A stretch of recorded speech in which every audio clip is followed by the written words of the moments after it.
There are a lot of philosophical things in the artwork.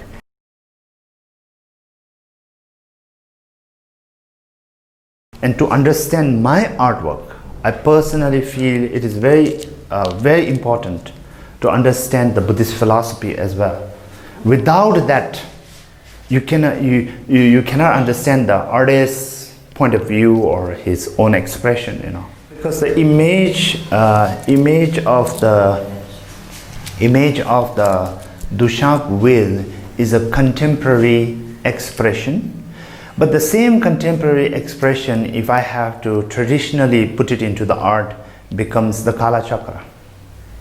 So the chakra is a wheel. Duchamp has the wheel, but maybe the wheel is not exactly the way how we draw in a traditional painting. The fundamental things are same, but the expressions are different. It's just like, no matter you eat continental, no matter you eat like Italian food, no matter you eat Chinese food, some people come with vegan ideas, some vegetarian, so many things. Similar to that, you know. No matter it is a Duchamp will, no matter it is the Kala Chakra deity, it's the same fundamental thing. So it is how you express. So when I put these two things, I'm not randomly putting it. I understand, so I put it. Because the will means changing, you know, or movement. Actually, every second when it moves, and it is a cycle wheel. It's a, what do you mean by cycle? What do you mean by wheel? It's like cycling. It's so the whole idea of Buddhism or Buddhist philosophy, whatever you say, you know, it's just the flavor is different, but the fundamental things are the same. So that's what I'm trying to express in my artwork. And the viewers will add their own, you know, views, and then it becomes bigger and bigger. Sometimes even you yourself don't know, you know, so many meanings. Yeah. Because maybe subconsciously, millions of impact in your subconscious, and somehow it expressed in a different way. Maybe the artist himself or herself may not articulate it in a proper manner, but somehow it's hidden, you know. Sometimes the people who are from the West have only the Western art understanding and may not have this one.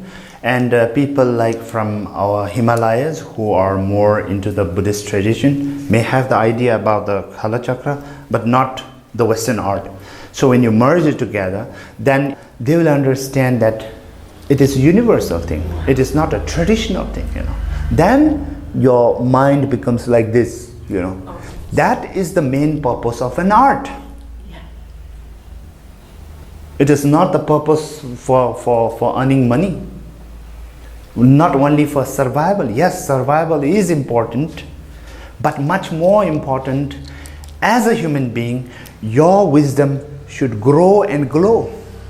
That's how you see same thing from different angles, you know. That's why we call ourselves as the superior being on the planet or in the universe. We claim and we say that. If it is only like eating food, producing children, that even the insect can do. What is so special about human being is the wisdom. Physically, our potential is very, very small, like a very, poor or weak compared to the animals. But then, what animals don't have, we have the intellect, you know. So we can grow. I wanted to show you another picture of your work. Yeah. It looks like an abstract work, but these are all Tibetan letters. All Tibetan letters? All Tibetan letters. It's all entangled. It's like ka, ka, ka. So right now what I'm saying is, the Himalayan belt has only one language, which is Tibetan language. Even though the Himalayan people that lives in Nepal, India, Bhutan, Sikkim, or in Tibet, or even in some parts of Mongolia, they use the same alphabet. Why I'm making this all entangled and it's like, you know, it's breaking into pieces, is that we are losing our language. That's the meaning. And if you miss your language, your culture is collapsed. If you don't have the language, how will you communicate? How will you express? How will you write books? You know. So therefore, art and literature, very important. And if you don't understand the letter, if you miss the letter, that means the language and then the you know, wisdom. The core wisdom is gone.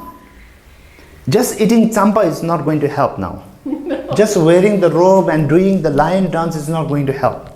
The core things are missing, you know.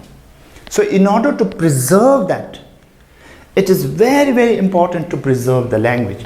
And now the language is like, you know, all scattered all over the place because you can't speak proper Tibetan language. You don't know proper Tibetan grammar.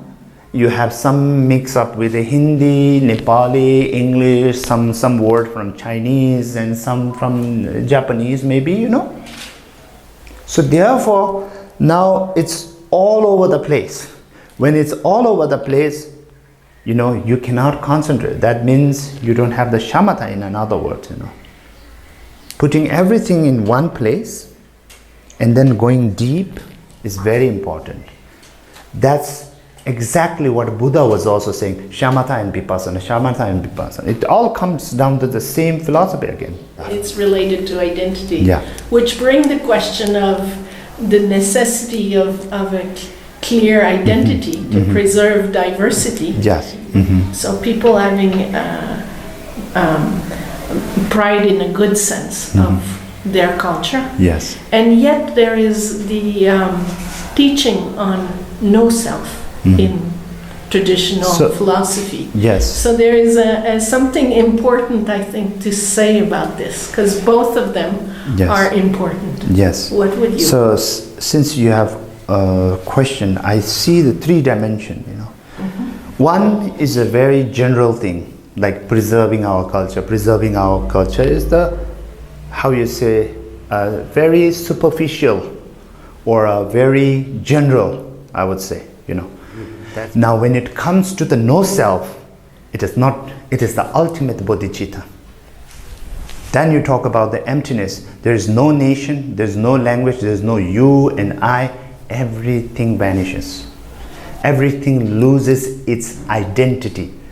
I mean the intrinsic identity and the superficial general identity. You see, this is superficial general identity.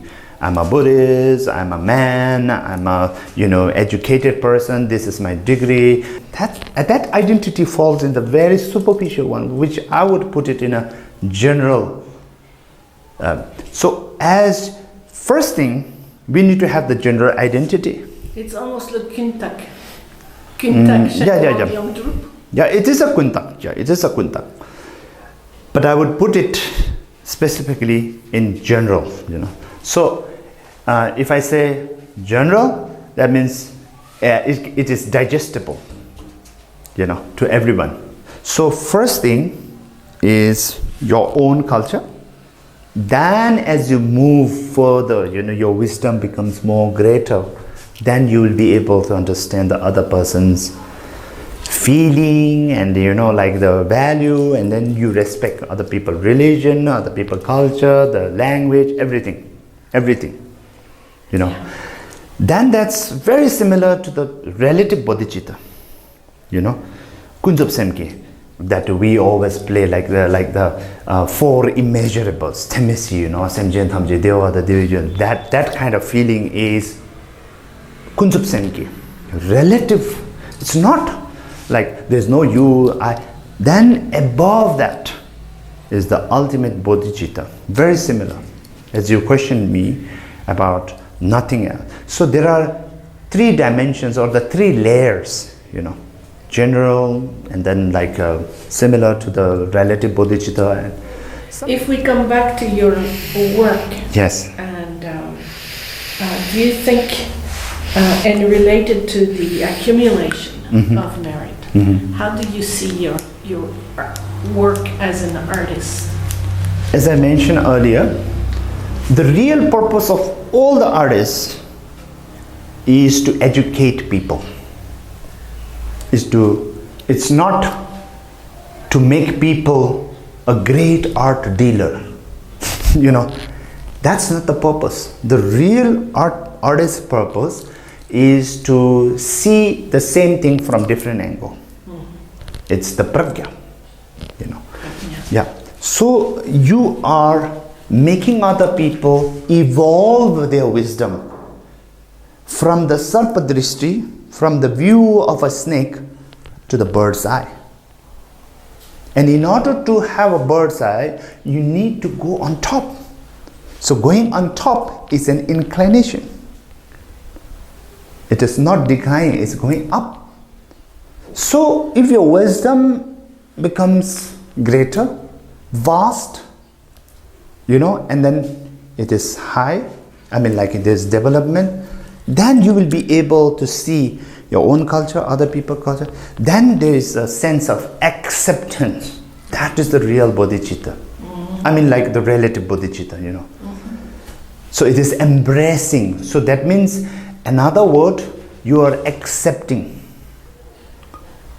So art is a relative bodhicitta, making art. Yes, of course.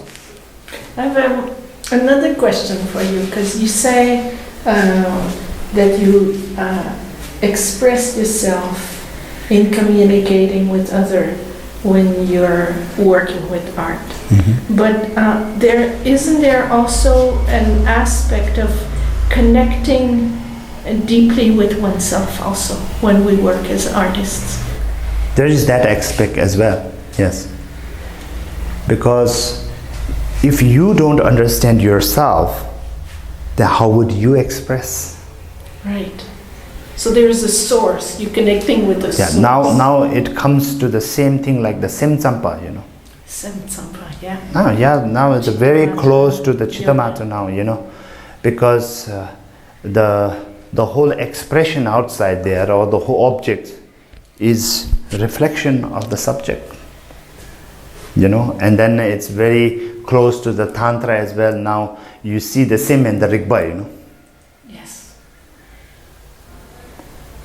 Yeah, and if you see the word here, it's repeatedly saying kak, kak, kak, kak, kak, kak, kak. Kak means stop, stop, stop, stop, stop, stop.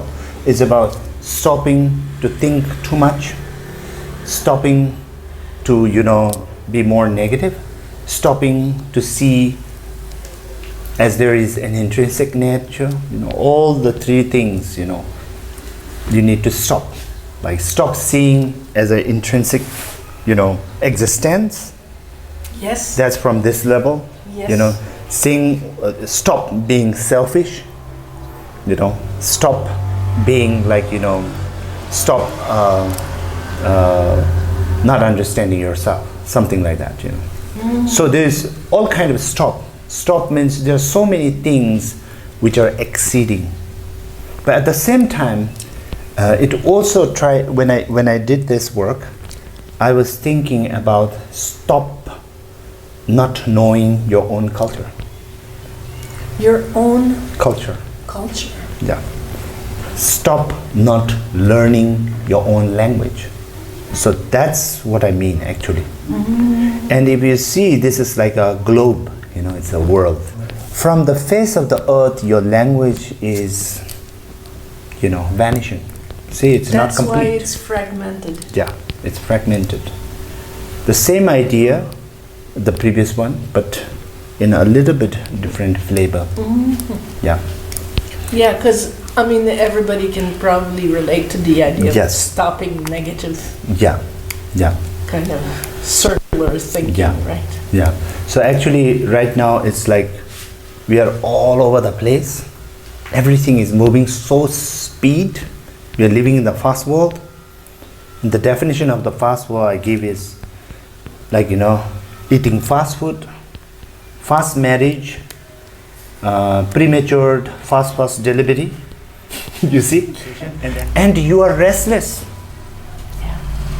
You know, there's some kind of vibration within you which is like always trying to come out. It's like a sleeping volcano. Any time it can erupt, and you are not stable. Even though you're sitting like this, you're restless within yourself. And that's the product of the fast world. So you need to stop. That's it. So stop means a lot. It's a very, how you say, concentrated, idea. Stop. So it means a lot.